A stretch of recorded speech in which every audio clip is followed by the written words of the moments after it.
Iran এবং ইসরায়েলের পাল্টাপাল্টি আক্রমণের মধ্যে আমরা মধ্যপ্রাচ্যের এই দুটো দেশের সংঘাতকে ভালোভাবে দেখার চেষ্টা করছি অনেকে, যারা আগে খুব বেশি মনোযোগী ছিলেন না তারাও অনেকে খেয়াল করছেন।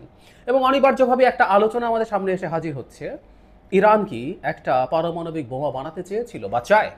কারণ ইরান কখনো মুখে এটা স্বীকার করেনি, এবং ইরানের কিছু আচরণও বলবে যে সে এটা চায় না। কিন্তু আসলে চায় কিনা এই প্রশ্নটা মনে হয় একটু খোঁজ করে নেওয়া দরকার, যেহেতু ইরান মুখে বলছে না। ইরান ইরানের মতো একটা দেশের হাতে যদি একটা নিউক্লিয়ার ওয়েপন চলে আসে, এমনকি খুবই প্রিমিটিভ ধরনের, ধরুন আমরা হিরোশিমায় যে বোমাটা ফাটানো হয়েছিল, নাগাসাকির বোমাটা আবার খুব প্রিমিটিভ না। আপনারা যদি আগ্রহী হন আমাকে মন্তব্যে জানাতে পারেন, আমি চাইলে আপনারা আগ্রহী হলে নিউক্লিয়ার ওয়েপন নিয়ে একটু কথা বলবো। যাই খুবই প্রিমিটিভ একটা ওয়েপন, যেটা হিরোশিমায় মানে অ্যাটাক করানো হয়েছিল, সেরকম একটা বোমাও যদি ইরানের হাতে চলে যায়, সেটা এই অঞ্চলের ব্যালেন্স অফ পাওয়ারে খুব সিরিয়াস ধরনের ডিফারেন্স গড়ে দেবে, এতে কোনো সন্দেহ নেই। সেই কারণে ইরানকে কখনো কোনোভাবে পারমাণবিক অস্ত্র অর্জন করতে দেয়া হবে না, এই আলাপ আছে। তবে ওই একটা ভিডিও রিসেন্টলি আমার মনে হয় আপনারা অনেকে দেখেছেন, বেনিয়ামিন নেতানিয়াহু লেট 90s থেকে শুরু করে আর্লি 2000s দফায় দফায় বলছে ইরান কয়েক সপ্তাহের মধ্যে বা কয়েক মাসের মধ্যে নিউক্লিয়ার ওয়েপন বানিয়ে ফেলতে পারে। এই ধরনের একটা আলাপ আসলে দেখেছি আমরা অনেকে, ফলে অনেকে হাসাহাসি করছি যে এটা তো ওরা বলছেই, কিন্তু ইরান আদতে সেটা করছে কিনা। ইরানের বক্তব্য হচ্ছে তাদের তো নিউক্লিয়ার প্রোগ্রাম আছে, তারা ইউরেনিয়াম এনরিচ করছেন, এগুলো তারা স্বীকার করেন, কিন্তু তারা বলেন এটা তাদের নন মিলিটারি কাজের জন্য, সেটা পাওয়ার জেনারেশন সহ রিসার্চের কাজে তারা এই কাজটা করছেন, তারা এভাবে বলার চেষ্টা করেন। কিন্তু এটা কতটা সত্যি, কতখানি সত্যি, সেটা আমরা একটু বুঝতে চাই। তার আগে বলে নেওয়া ভালো, ইরান কিন্তু এনপিটি যে চুক্তি আছে, নিউক্লিয়ার নন প্রলিফারেশন ট্রিটি, সেটার একটা সিগনেট্রি। এই যে এই সাম্প্রতিক পারস্পরিক হামলা এবং আক্রমণ, পাল্টা আক্রমণের পর ইরান সেখান থেকে বেরিয়ে আসবে কিনা এই আলাপ এসছে, এবং বলা হচ্ছে তারা তাদের পার্লামেন্টে এরকম একটা বিল আনবেন এবং অচিরেই বেরিয়ে আসবেন। সো এনপিটির বেসিকটা একটু যদি বলি, সেটা হচ্ছে এই চুক্তিটার বলা হয়েছে এরকম যে তখন পর্যন্ত যখন চুক্তিটা সাইন্ড হয়, যেসব দেশ নিউক্লিয়ার ওয়েপনের অধিকারী ছিল তারা স্বীকৃত অধিকারী হিসাবে বিবেচিত হবেন, এবং তারা আর কোনো দেশকে নিউক্লিয়ার ওয়েপন তৈরির জন্য সাহায্য করবেন না। তখন পর্যন্ত এটা আমি যদি মনে করতে পারি, জানুয়ারির 1 1967 ওই পয়েন্টে যারা ছিল, ওই 5টা দেশ, নিরাপত্তা পরিষদে যে 5টা দেশ স্থায়ী সদস্য, তাদের হাতে, ইনফ্যাক্ট 67এও সেখানে একটা ইন্টারেস্টিং ব্যাপার আছে। জাতিসংঘে আসলে চায়নাকে তখন, এই যে চায়না আমরা দেখি, PRC, People's Republic of China, এটা আসলে রিপ্রেজেন্ট করতো না, তখন তাইওয়ান চায়নাকে রিপ্রেজেন্ট করতো। যাই হোক, সেটা আরেক আলোচনা। তাহলে চায়না, আমেরিকা, তখন সোভিয়েত ইউনিয়ন ছিল, ব্রিটেন, ফ্রান্স, এই 5টা দেশ স্বীকৃত নিউক্লিয়ার ওয়েপনের অধিকারী বলে স্বীকার করা হবে, এবং তারা আর কাউকে সেটা বলবেন না। এবং এখানে তারা অনেককে সাইন করতে বললেন, সাইন করতে করতে সংখ্যাটা প্রায় পৃথিবীর সব দেশই এটা করেছে। সাইন করার শর্ত হচ্ছে তারা এটা মেনে নিচ্ছেন যে তারা কখনো নিউক্লিয়ার ওয়েপন তৈরি করারও চেষ্টা করবেন না। সো এই চুক্তি বলে কেউ যদি এটা সিগনেটরি হয়, টেকনিক্যালি বা লিগালি সেই দেশটা নিউক্লিয়ার ওয়েপন তৈরি করার চেষ্টা করতে পারে না। কেউ কেউ এর মধ্যে ঢোকেই নাই, এবং এরা অনেকেই এরপর নিউক্লিয়ার ওয়েপন তৈরি করেছে, Pakistan, India, Israel. North Korea গিয়েছিল, আবার বেরিয়ে এসছে, এবং নর্থ কোরিয়ার কাছেও নিউক্লিয়ার ওয়েপন আছে, সো তারা বেরিয়েও এসছে, কিন্তু ওই দেশগুলো এটার পার্ট না। ইরান কিন্তু সিগনেটরি, এবং খুব আর্লি স্টেজে সিগনেচার করেছে, তারা এখান থেকে বেরিয়েও চায়নি, ফলে টেকনিক্যালি ইরান বা লিগালি ইরান একটা নিউক্লিয়ার ওয়েপন তৈরি করার চেষ্টা করতে পারে না। কিন্তু তারা কি সেই চেষ্টা করছিল, এই প্রশ্নে যদি আমরা আসি। ইরানের সাথে যখন পশ্চিমাদের আলোচনা শুরু হয়েছে তারা তাদের নিউক্লিয়ার প্রোগ্রাম স্থগিত করবে, তখন আন্তর্জাতিক যে অ্যাটমিক এনার্জির যে প্রতিষ্ঠান সংগঠন আছে, আইএইএ, পৃথিবীর যেখানেই নিউক্লিয়ার ওয়েপন তো বটেই, কোনো একটা নিউক্লিয়ার রিয়্যাক্টরও যদি কোনো জায়গায় বিদ্যুৎ উৎপাদনের জন্য স্থাপন করা হয়, সেখানে আইএইএর সুপারভিশন লাগে, তাদের পারমিশন লাগে, তাদের এগুলো কন্টিনিউ তারা করে। বাংলাদেশে যে রূপপুরে হয়েছে, এটার সাথেও আইএইএকে এনগেজ করতে হয়েছে। সো আইএইএ গেল, এবং এই যে আমরা একটা সংখ্যা শুনি যে 60% পর্যন্ত এনরিচড ইউরেনিয়াম পাওয়া গেছে, এবং প্রায় 400 কেজির মতো এই পরিমাণটা, 400 কেজি 60%। আচ্ছা, প্রথম কথাটা হচ্ছে 60% ইউরেনিয়াম এনরিচ কেন ইরান করবে, কেন করছে, এবং এই পরিমাণে করবে। আমরা একটু বেসিকটা যদি বুঝি, আমাদের রূপপুরেও পারমাণবিক বিদ্যুৎ কেন্দ্র হচ্ছে, ওখানে আমরা নিউক্লিয়ার ফিশন হবে, কন্ট্রোলড একটা ফিশন হয়, সেখানে ফুয়েল রড যেটা, সেটা ইউরেনিয়াম, পরিশুদ্ধ তেজস্ক্রিয় ইউরেনিয়াম যেটা বেশি।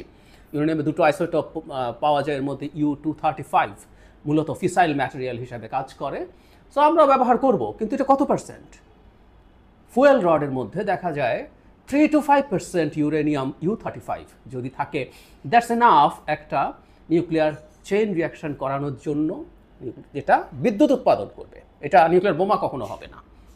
এখানে একটু বলে রাখি, আমরা অনেকে ভুলভাবে জানি যে একটা নিউক্লিয়ার পাওয়ার প্ল্যান্ট যদি আনকন্ট্রোল হয়ে যায়, বিস্ফোরিত হয়ে যায়, চেরনোবিলে যেমন হয়েছিল, আমেরিকাতে 3 মাইলস আইল্যান্ডে হয়েছে, বা ফুকুশিমাতে হয়েছে সর্বশেষ সুনামির সময়, সেটা ব্লো আপ হোক বা রিঅ্যাক্টর কোরের মেল্টডাউন হোক, আমরা মনে করি, আমিও ছোটোবেলায় মনে করতাম যে এটা কন্ট্রোল না হলে তো এটা অ্যাটম বোমা হয়ে যাবে। উত্তর হচ্ছে কোনো দিনও একটা নিউক্লিয়ার পাওয়ার প্ল্যান্ট নিউক্লিয়ার ওয়েপনের মতো বিস্ফোরিত হবে না। ও ব্লো আউট হয়, এতে ক্ষতি আছে, যেহেতু এখানে নিউক্লিয়ার চেইন রিয়াকশন হচ্ছিল, এর মধ্যে প্রচুর কন্ট্রোল রিয়াকশন, কিন্তু প্রচুর রেডিও অ্যাক্টিভিটি ছড়িয়ে পড়ে, এটা রিস্ক হচ্ছে এটা। তো যাই হোক, 5% পর্যন্ত সর্বোচ্চ এনরিচ করলে হয়। সো ইরান যদি কখনো বিদ্যুৎ উৎপাদনের জন্য সে নিউক্লিয়ার ইউরেনিয়াম পিউরিফাই করতে হয়, এটা 5%। এখন কেন পিউরিফাই করতে হয় সেটাও যদি একটু বলি, আমরা প্রকৃতিতে যদি ইউরেনিয়াম খুঁজতে যাই, ইউরেনিয়াম 238 প্রায় সব কিছু, আমরা যদি 100% ইউরেনিয়াম নেই, পিওর ইউরেনিয়াম, এর মধ্যে U-238 হচ্ছে প্রায় পুরোটা, মানে এর মধ্যে 0.7%, 0.6%, মানে 1%-এর নিচে অ্যাটলিস্ট, এটা এক এক জায়গায় এক এক রকম একটু ভ্যারি করে, বাট লেস দেন 1% সব জায়গায় হচ্ছে U-235। সো চেষ্টা যেটা করা হয় যে ইরান কী করছে, ইরানের এই যে অনেকগুলো সেন্ট্রিফিউজ শব্দটা আমরা প্রচুর শুনছি, ওই সেন্ট্রিফিউজে আসলে এটাকে পিউরিফাই করে করে U-235টাকে আলাদা করা হয়। এই প্রযুক্তিটাই আসলে দরকার একটা নিউক্লিয়ার বোমা বানানোর জন্য, কারণ হয়তো ইউরেনিয়াম থাকতে হবে আর এই পিউরিফাই করার ক্ষমতা থাকতে হবে। ক্রমাগত করতে করতে পার্সেন্টেজ বাড়তে থাকে, এবং ইরান 60%-এ গেছে। এবং একটা কেউ গবেষণার জন্য খুব পিউরিফাইড ইউরেনিয়াম চাইতে পারে, কিন্তু 400 KG uranium is a huge amount. এটাকে যদি পিউরিফাই করে 85 to 90% হলে ভালো হয়, অ্যাটলিস্ট 85% যদি পিউরিফাই করা যায়, সেটা নিউক্লিয়ার ওয়েপন হিসেবে ইউজ করা যেতে পারে। এটার যে মূল মানে বোমার ক্ষেত্রে যে ফিসাইল ম্যাটেরিয়াল হিসাবে সে ইউজ করা যাবে। তাহলে ইরান 60% পর্যন্ত এটা কেন করেছে, এবং করেছে এটা যেহেতু IAEA গেছে, তার কাছ থেকে রিপোর্ট হিসাবে আমরা পেয়েছি এবং পরিমাণ যা দেখা যায়, তাহলে এটা বলা যেতে পারে ইরান আসলে একটা বোমা বানাতে চেয়েছিল। এবং আমরা এটা জেনে রাখবো, আমরা এই মুহূর্তে ফিশন বম্বের কথা বলছি। আমি শুরুতে বলছিলাম যে নাগাসাকির বোমাটা না, ওটা একটু জটিল বোমা।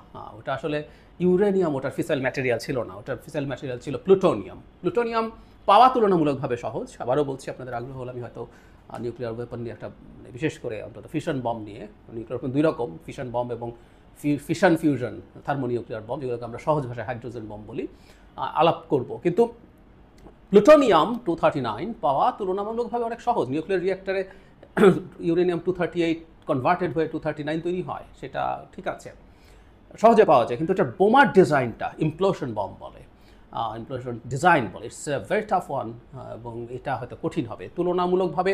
ইউরেনিয়াম বোমা যদি একবার ইউরেনিয়াম পেয়ে যাওয়া যায়, গানশট একটা মেথড আছে, 2টো ক্রিটিক্যাল মাস বলে, যে একটা ফিসাইল ম্যাটেরিয়াল একটা নির্দিষ্ট পরিমাণ একত্র হলে সে ফিশন শুরু করে দেয় এবং পরে চেইন রিয়াকশন হয়ে যায়। তো ওখানে জাস্ট প্রয়োজন হচ্ছে, এটাকে অনেকভাবে কমানো যায়, আমি আগে একদিন ভিডিওতে বলেছি, কিন্তু যথেষ্ট পরিমাণ যদি পাওয়া যায়, একটু বেশি লাগতে পারে, জাস্ট 2টো পার্ট 2 জায়গায় রেখে দিল ক্রিটিক্যাল মাসে, তারপর একটা গুলির মতো একটা ওটার যদি শ্যুট করা হয়, ওখানে খুব সহজেই মানে রিয়াকশন করে ফেলা যায়। তাহলে ব্যাপারটা এই যে ইউরেনিয়াম পিউরিফাই করা ইজ রিয়েলি ভেরি টাফ, এই কঠিন কাজটা এখানে। কিন্তু একবার ইউরেনিয়াম যদি পিউরিফাইড ইউরেনিয়াম পেয়ে যাওয়া যায় আপ টু 90%, সেটা দিয়ে বোমা বানানো খুব ইজি। এটা একেবারেই কঠিন কোনো কাজ না। যে দেশটা ইউরেনিয়াম পিউরিফাই করতে পারছে, তার কাছে বাকি কাজগুলো আসলেই কিছু না। প্লাস ইরানের ভেহিক্যাল আছে, ইরানের হাতে ব্যালিস্টিক মিসাইলস আছে, হাইপারসনিক মিসাইলস আছে হয়তো, এবং ইরান অলরেডি দেখাতে পেরেছে তারা হিট করতে পারছে। তাহলে শুরুতে যে প্রশ্নটা করছিলাম, ইরান কি বোমা বানাতে চেয়েছিল? এবং আমরা এতক্ষণ আলোচনা নিশ্চয়ই বুঝতে পারছি, তাদের এনপিটি সিগনেচারি হিসাবে সে আসলে বোমা বানাতে পারার কথা ছিল না, এটা বেআইনি ছিল।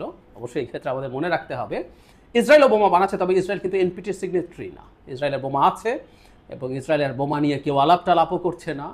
ইভেন ভারত পাকিস্তানও যখন বোমা তৈরি করেছিল, ওয়েস্ট ভারতের বিরুদ্ধে পর্যন্ত তখন রিয়াক্ট করেছে, স্যাংশন দিয়েছিল। কিন্তু ইসরায়েলের ব্যাপারে কোনো উচ্চবাচ্য নাই। মধ্যপ্রাচ্যে এই দেশটার কাছে ভালো সংখ্যক নিউক্লিয়ার ওয়েপন আছে।